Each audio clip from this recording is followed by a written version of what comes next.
Алтернативната валута на бъдещето. Така наричат явлението биткоин, което вманиачи хиляди хора по целия свят да трупат богатство по интернет, разчитайки най-вече на мощни компютърни системи.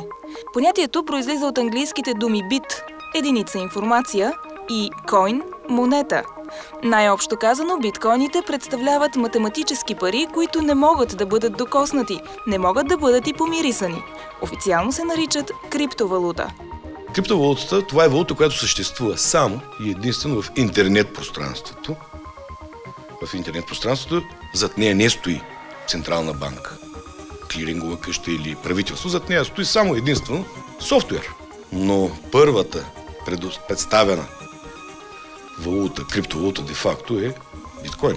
Появява се на хоризонта преди 5 години, когато човек с името Сатоши Накамото решава да създаде разплащателно средство, което да няма пряка връзка с парите в обращение. В основата на биткоин основателят Сатоши Накамото иска тази валута да бъде анонимна, тази валута да бъде неподвластна на парична измама, тази валута да бъде валута, която не може да се фалшифицира и тази валута да бъде свободна валута.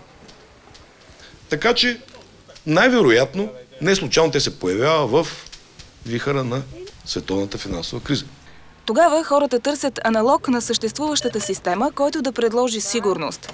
Не случайно някои наричат невидимата виртуална валута златото на маниаците, тъй като няма сила, която да контролира транзакциите.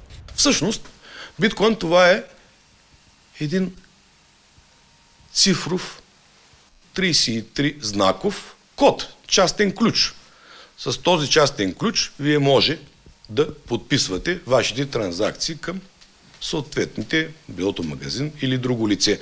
Нали, това не е монета, това не е хартиен знак. Но безспорно към този момент това е вид богатство. Всеки един човек може да се здобие с подобен ключ или, както е прието да се казва, да копае виртуални пари. Защото биткоин е една голяма електронна мина, където миньорите са всъщност собственици на изключително мощни компютърни платформи. Как се натрупва обаче начален капитал? Първо трябва да си инсталирате съответно софтуер, който се казва биткоин клиент. Навсякъде може да го намерите в мрежата. Тоест, вие си създавате портфейл. В този портфейл вие може да имате колкото си искате акаунти.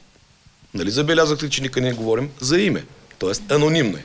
След като си смъкнете този софтуер, трябва да изчакате седмица до 2 да се синхронизира вашият компютър с мрежата. Практически съвет. Ако изключите вашия компютър, да речем, за 5 или 7 дни, защото сте на почивка, след това трябва да има ново синхронизиране, което е много, повярвайте ми, трудоемко, разходоемко, времеемко и така или иначе добре компютърът да бъде постоянно включен в мрежата на биткоин. Това е важен момент, защото ресурсите му се използват непрекъснато за решаването на математически задачи, алгоритми, заложени в системата биткоин. Всяко решение носи единица от валутата в електронния портфейл. Тези задачи обаче във времето стават все по-сложни в зависимост от броя регистрирани потребители. А това означава, че се изискват много по-мощни процесори, висок клас видеокарти и много компютърно време. А с това и огромни разходи за електроенергия. Както и в реалния живот, вашият портфейл трябва да бъде на сигурно място. Една от особеностите на биткоин системата е опасността от хакерски атаки. Искам само да спомена един от най-големите обири в мрежата биткоин, който беше 2013 година от един интернет магазин. Стойността беше около $96,000, 96 000 биткоина, прощавайте. По-интересно, че стойността в долари беше колкото стойността на откраднати диаманти през 2008 в Париж. Но най-голямото предимство на виртуалните пари е, че те могат да бъдат обменяни за секунди, без такси и без закъснения. Освен това, не се облагат и с данъци дори.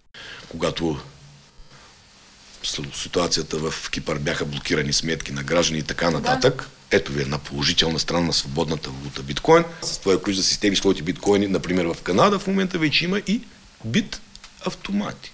Транзакциите са видими за абсолютно всички хора от мрежата, които искат да видят. Интересното, че от тук може да преведеме на някое село, да речем в Африка, стига да знаеме реципиента, т.е.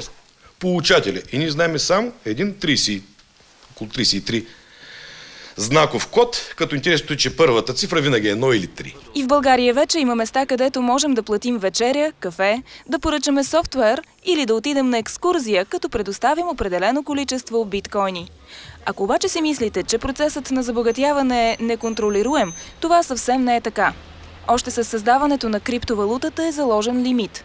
До 2050 година ще бъдат емитирани 21 милиона биткоини и процесът приключва.